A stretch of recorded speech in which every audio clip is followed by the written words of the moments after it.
Thank you, Adam. I just need to say, I'm glad I'm married and Adam's gay, because I would so stalk you. Anyway, enough about that. This is a really pivotal year for me. I turned 40, and it's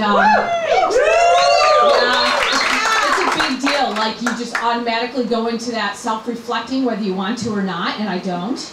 And I started with career, and I'm a social worker, and I realized I hate people. So I went back to my first love, which is art, and I took this class, and I had to go to a local art store, and I had to get some supplies.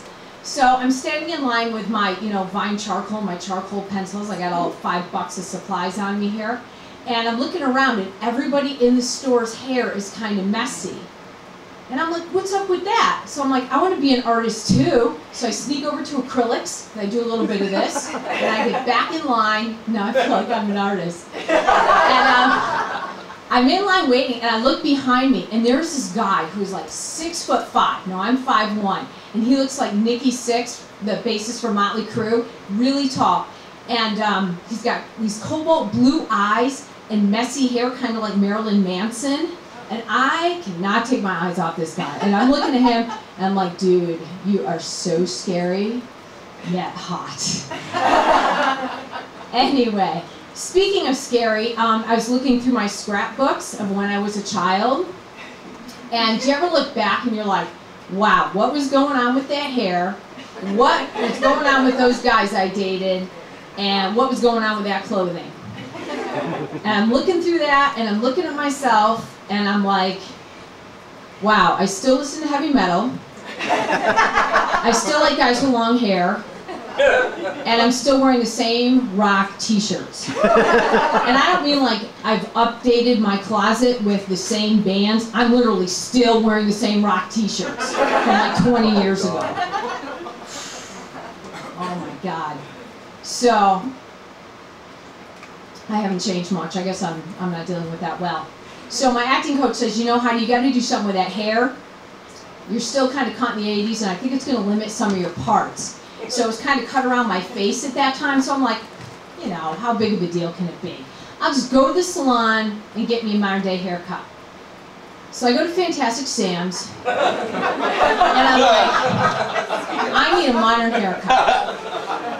And she gives me some thicker bangs, cut down kind of my ears, drops out some of the layers, leaves the length, and goes, there you go, you've got a modern haircut.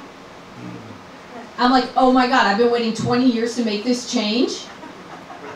So I did, and that worked out okay, and I thought I was okay with it, but I guess it was more of a struggle than I realized, because I went to Fleetwood Mac the other week. By the way, Stevie Nicks, her real name is Stephanie, who knew? But I'm checking her out, and her bangs are straight across, and she's had long hair, and has she not had this style for like 20 years? Yeah. So I went back to that salon, Fantastic Sam's, and I said, you cut those bangs across. Here I am. Back to where I was. So, speaking of being stuck in the past, I met up with my parents recently, and that's always a treat because I'm 40 and they're 80. So, like, I'm the X generation, and they're the prehistoric man generation. Like, we're light years apart, or, not a lot in common. But my dad is 5'4", I'm 5'1", and my mom is 4'11". We're like the only family who, when we ride a plane and sit together, we can all stand under the little area in the seating area, because we're all so short. Anyway, so my dad, we meet them up in Vegas. We decide we're going to hang out by the pool, which is a nice, safe activity. And I got to kind of give you a visual of my dad. He's an ex-Marine. He thinks he's kind of all tough. But he looks like the man, that lead character in Up, that just came out, like he's this little short square man, like literally a little short square man. And so he comes out of the bedroom, and he's ready to go to the pool. And he's got on this red cap with a Marine emblem, because once a Marine, always a Marine, Semper Fi. And then he's wearing his pink polo shirt. He's got a blue comb in his pocket. He's wearing orange and white Bermuda shorts. Oh, I'm not done yet. Yellow socks. Yeah. Penny loafers. With the fucking pennies in the loafers. And he's like, I'm ready to go to the pool. He's thinking he looks all all macho from a distance. I think he looks like the gay pride flag. He's wearing every color. So we get through that, we go down to the pool, we get in our lounge chairs, we're all set to lay out, but not my dad. My dad goes to the pool and stands. Not only does he just stand, he reads. The large bold print Reader's Digest.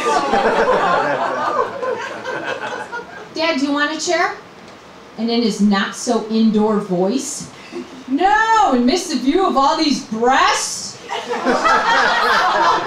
echoes off the condo building walls like we're in the Grand Canyon. Oh my God. So at that point, I just turn over on the lounge chair, and like so does everyone else at the pool. My poor dad. He's getting older, so he's 80, and I think he's getting in touch with his mortality a little bit.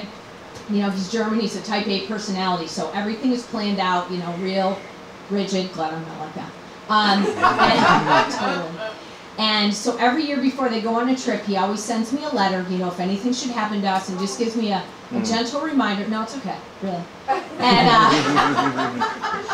where, you know, where the burial stuff is and where the account information is.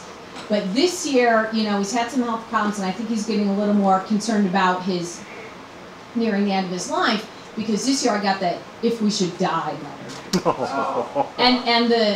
And the instructions get really specific. Like he tells me exactly where the safe is, like the dimensions from the floor to the door jamb and the panel and what room it is and the shape. And then, you know, the burial information is in folder red, and in the manila folder is accounting information, or like their accounts and stuff. And even like before he used to just give me the combination, but now he's like, turn 3 times to the right till the line marks the top of 9. And then, you know, turn twice to the left for 26, and once more to the right for the last digit of 6. And this year, he sent visual aids. So even after each paragraph where he wrote how to turn, like left and right, like thanks Dad, we get it, he drew me little arrows, right and left. Thanks for coming out, folks. Have a good night.